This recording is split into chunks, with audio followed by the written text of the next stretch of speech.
I want to talk about Jameis Winston.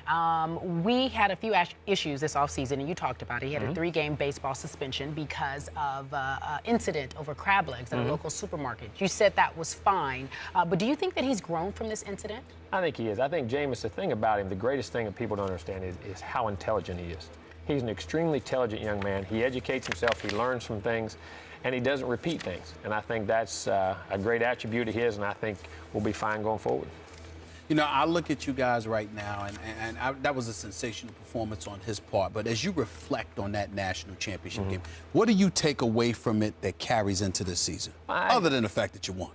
Well, I mean, there's nothing, the confidence that comes with winning, there's nothing like it. I mean, it makes, but it lets you know you can overcome things. Like they said, you know, what would you do if you had to play a close game? What would you do if you had to play a physical game? What would you do if you had to come from behind? I mean, no matter what the circumstances were, I think that team last year overcame those things. I think how we kept our poise and were able to do it. I think those things, we've taken a lot of time this offseason to study the things we did well.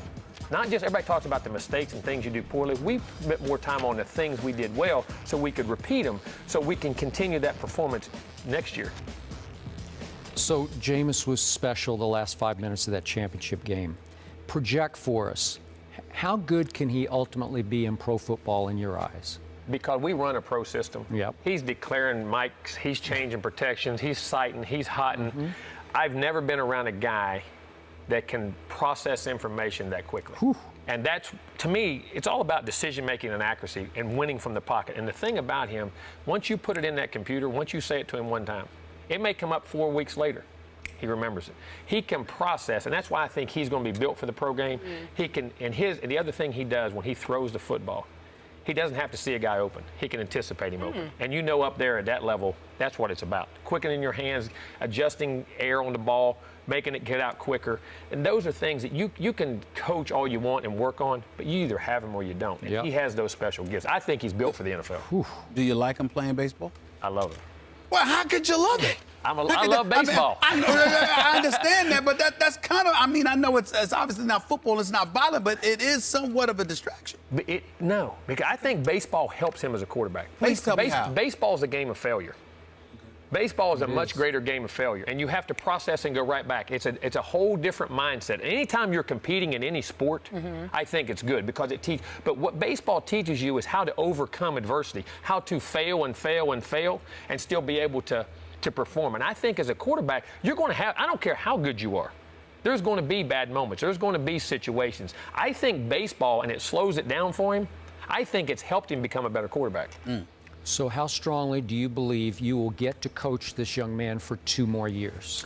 I mean, I do that was the conversation we originally had. What people don't understand about him and his family, education is extremely critical. This guy is a very good student. I mean, getting a college degree is very important to him and his family.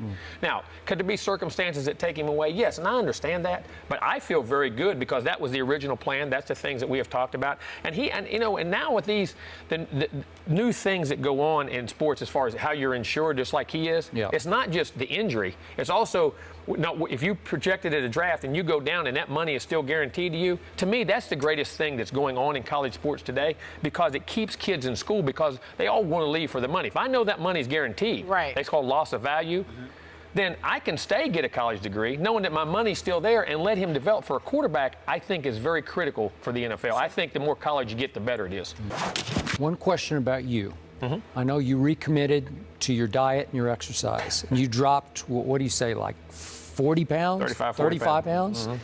And this is something dear to our hearts. I'm a fitness fanatic. I'm getting there. I'm getting there. Back. It's a long way off. I used to be. I'm getting back. But I saw a great quote from you. You said, when you're lighter, you feel mentally sharper, right? No doubt. Okay, can you explain? I think your energy level, your self-confidence about who you are, and the workload it coaches, what we don't take for granted, we take for granted is our health. And health is in life. And that's what I've learned with my youngest son. I mean, health is the greatest thing we have in our world, and we take it for granted. And as a coach, we're bad about that. And I made a commitment to myself that I wanted to do that because I wanted to help me be a better father, better husband, and a better coach to have the energy level to be able to do it. And there is no doubt my energy level and my mind and the sharpness of my mind is a lot better now. You bring up all, you being a coach, being a family man, a parent, a husband, etc. What's the biggest inspiration to you in terms of improving your health? Is it being, I'm asking that question because sometimes somebody that's a bit older, they're around young kids that are obviously in shape, and that could be the biggest source of inspiration more so than anything else. I'm wondering how. It's hard to preach it when you don't do it. But two is, I want to be around for my family. I want to watch my kids grow. I want to see my grandkids. I want them to see a great example of what to do and how to do it. And my own family and my wife. My wife's a health nut. She's in tremendous shape. And like I say, without her, I'd never be able to do the things I do. There's no doubt. She runs everything. I just go Don't work. we always? Hey, she's the key to everything. She allows me to do everything. But I want to be around for my family. And when I lost my father at a young age, and when he was young, and I missed that. He never got to see his grandkids, and I think about that. That makes a difference to me. So, do you agree you should be favored to win it all again this year? I have no problem with that. No problem. See, the thing about us, everybody talks about Jameis, and he is our definite. He's the best player in college football, in my opinion. There's no doubt. Right. We're much more than Jameis Winston. I think we have an outstanding offensive line. We have the tight end. We have Rashad Green, who could be the all-time leading receiver in Florida State history. And you go back and think of that statement. We have great tailbacks. We have two corners, and we have a defense that's in the tops in the country. We have the best kicker. Great returners.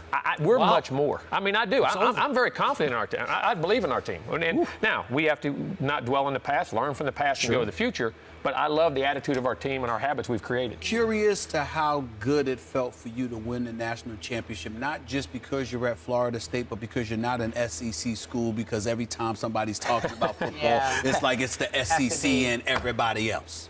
I coached in the SEC for 13 years. I was at Auburn for 6, LSU. We won national championship. We won, and it's great. And it is a great league. But other people play out there, too. In Florida State, we don't have to back up to anybody. And we've always felt that way. And we've had great tradition, great history, and we have a great future. And it is rewarding to break a streak. It is rewarding to say that, hey, take notice. We play ball over here, too. And I think we're going to be here for a while.